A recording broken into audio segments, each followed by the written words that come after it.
Hey everyone, welcome back to Above Board with Candor Path. You've got me, your favorite CFP, John Kennedy. No shade to you, Matt. We love you too. He's also a fellow CFP. But speaking of shade, we're going to be talking about shade today. We're talking about shady trees, and this conversation was inspired a few weeks ago. Raina on our team actually reshared a blog that I wrote a couple years ago. And a lot of it was kind of built on this premise of a quote from Warren Buffett. And you guys know I love my quotes. And it's somebody sitting in the shade today because someone planted a tree a long time ago.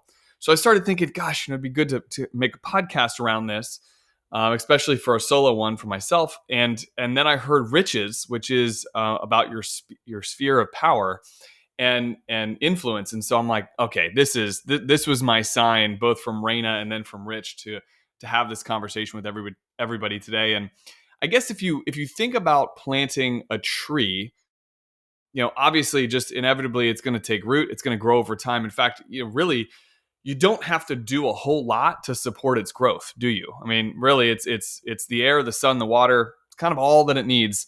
And you don't dig it up every quarter just to check on how it's progressing. You're not gonna dig uproot the tree and store it inside over winter to protect it from the bad weather and the harsh elements that are out there. Even though, interestingly, during that time, we all know trees stop growing, the leaves fall off, but the tree doesn't die. So if you give it enough room and enough time to grow, the tree will give you back air. It will give you shade and beauty as it grows. And so I think it's funny that we get so not funny, that's not the right word, but it's interesting that we get so focused on what's happening within a month or a week, or even maybe a day in, let's say, the stock market. The intraday news that we all consume can create this sense of panic or urgency to do something right now. But just like the fall and the winter seasons, if we simply leave it alone, there's actually growth oftentimes right around the corner. And I guess it is a good time to hear this. It feels like the proverbial winter is coming, or we've been stuck in it for a while already. And this is definitely true. This whole concept is true when it comes to investing, for sure. I think we often see clients feel this sense of urgency, like, I have to sell XYZ stock right now, or I must invest in this today before interest rates, before the Fed raises interest rates again. And I'll refer to the whole cryptocurrency craze that happened.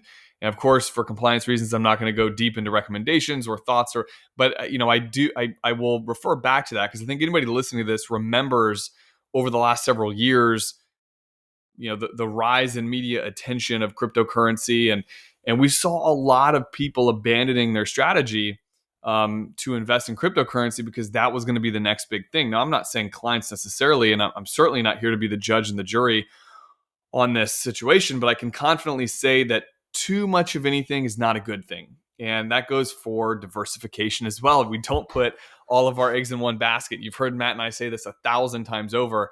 And sadly, I even had, friendships and relationships with folks that I know who put their crypto investment purchases on their credit cards in an effort to kind of like get in front of the surge that was supposed to explode and buy more of these types of investments, only to find that they're paying back tens of thousands of dollars of credit card debt when it didn't come to fruition the way that they thought it would. And I think the bigger and more telling why behind a successful strategy is, for me, not allowing the urgency to just to drive your decision making, but rather sticking to the decisions that you've outlined for yourself when you are clear minded and you were able to create this strategy in place for yourself. Not abandoning your saving strategy, for example. Now, I'm not suggesting that you don't audit from time to time your circumstances or what's going on in the world to ensure that your dollars are being optimized in the right places at all times.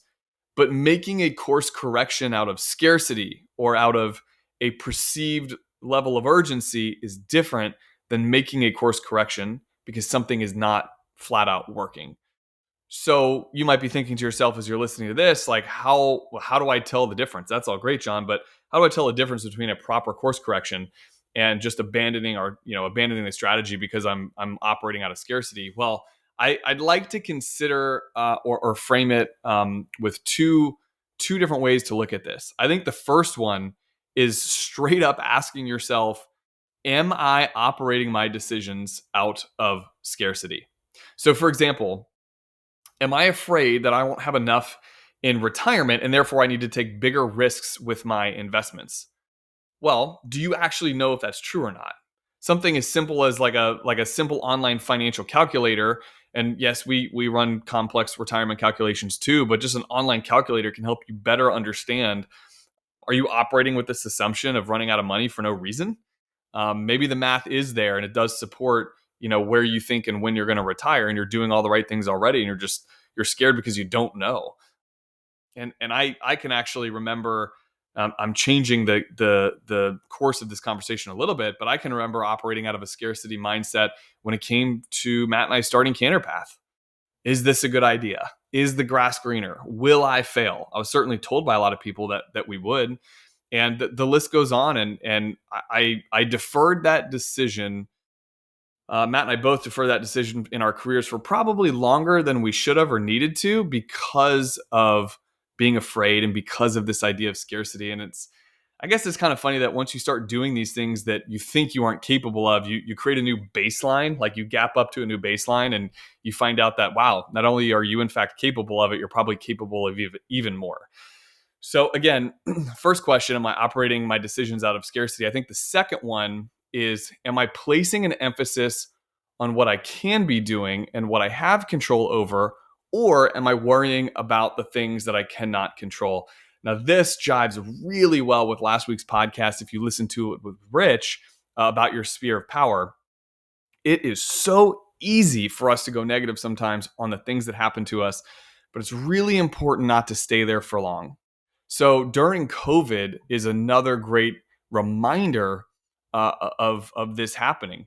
I can't think of any other time in the stock market history that I can recall that the U.S. markets dropped as fast and as hard as they did. It was something like the S&P, over a 3-week stretch, was somewhere around 30% negative in 3 weeks. I mean, that's an incredibly short period of time. Very easy to start letting your circumstances and the environment dictate what you do next. So saying it another way, we're now reacting to information, and anyone who, let's say, sold off in the market during that period of time of March of 2020, they secured their losses. Meanwhile, if you didn't change anything, if you actually look at the S&P 500, it ended up something like positive 15% on that year in 2020. So sometimes it doesn't look like, it's not always, it doesn't have to be as severe as what I just kind of painted the picture of. It doesn't have to be this global catastrophe, but instead it could be a series of personal hardships in your life. We all know that feeling. When it rains, it pours. That's the famous line. You have a flat tire. You need to replace not only one tire, but now the other tire, because they have to both be replaced at the same time. And then you get home and you find out, gosh, my AC stopped working. And now that requires a significant investment into buying a new AC unit. That piling on effect can feel like you can't ever get ahead. And I'm here to tell you that sometimes those hardships will require you to work your way through them. But that's what you have control over. At times when things pile up on me, listen, I'm not uh, immune to this. I'm a human. I find that I spend a day or two in self-loathing. I might get sad about a hardship that we're going through, but eventually finding the resolve to snap out of that and find a way to work out of your situation is really important. So how do you actually apply this mindset of abundance instead of scarcity, which is the first point I made, or the ability to focus on what I can do and what I can control versus what I can't control, which is the second kind of point I'm making, and the one that Rich made last week? Well, yeah, it's hard. Good planning ahead of time, talking through potential conflicts before they can arise, sometimes with a significant other or a friend or what have you, just to kind of plan how you would react. I find that that's really useful when it comes to financial planning and investing, which is a lot of the premise of this conversation, but you can see how this webs out to many, many areas of your life. I find that having these well-laid plans of, let's say, your targeted saving strategy or your rebalance in portfolio strategy, that gives you the confidence not to deviate when there's an urgent crisis happening and it feels like you should.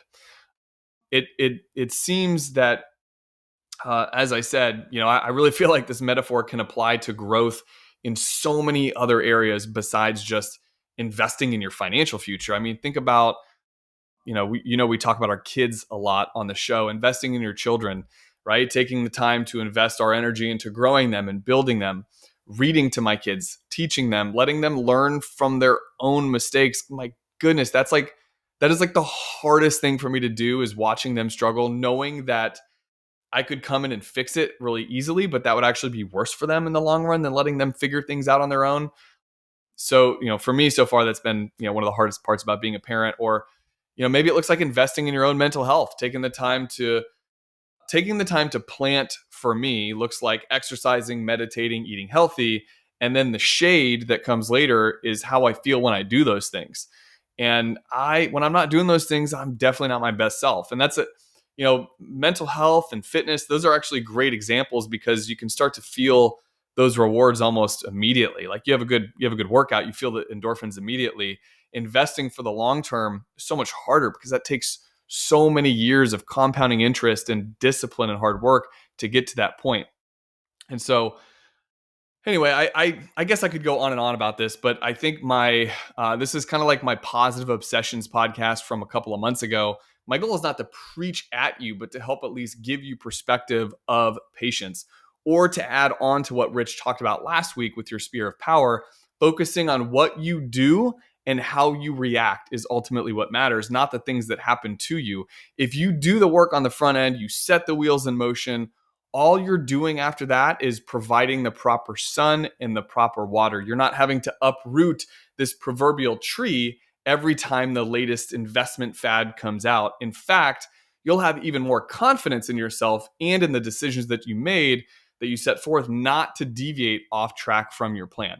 So listen, I know this was a short one today, but I want to thank you all for listening to our show. It means the world to me. We love coming on here and doing these episodes. And if you don't already know, of course, you can, you're listening to this podcast on whatever streaming platform you are, but we also have a YouTube channel, so you can watch these podcasts instead of just listening to them. So I'd love for you to maybe hop over there, give us a follow, give us a like on our YouTube channel, and check us out there. But until next week, we will talk to you soon. And thank you so much for hanging out with me today on Above Board.